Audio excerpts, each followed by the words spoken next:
All right, so with the VX6 HD Gen 2, there's a few features, some not that are not on all scopes. What we have is our eye focus here.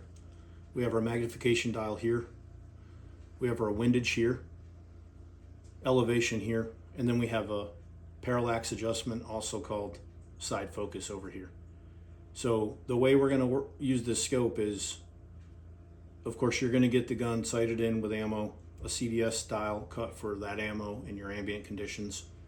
We already talked about how to adjust the zero of the scope if it's off a little bit. But this should be focused. So once we get our eye focus, our base focus back here, we're not going to touch this anymore.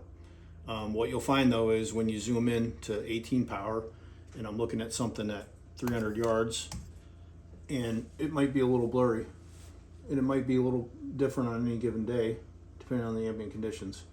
So what I'm going to do is, what I do is when I get out in the woods and I get ready to hunt, I'm going to zoom in on something 300-400 yards away, put it up to 18 power, and it might be a little blurry. And so I'm going to just simply look through the scope, and I'm going to turn this dial until it's crystal clear.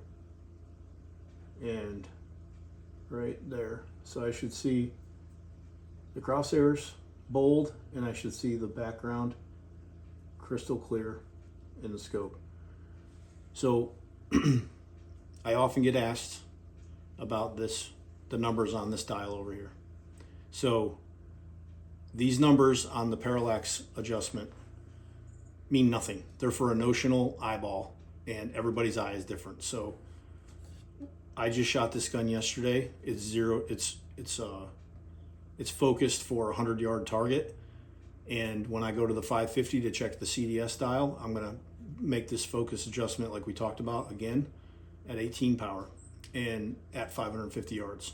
When you get the rifle and you look at something at 550 yards, it may very well be blurry. Do not touch this adjustment unless you can't see the crosshairs, unless the crosshairs are blurry. What you're going to do is, just like we talked about, is you're going to get in the scope, don't look at the numbers, and you're simply going to look at the target through the scope, and you're going to make the adjustment until it's crystal clear. The numbers, again, don't mean anything on the parallax adjustment.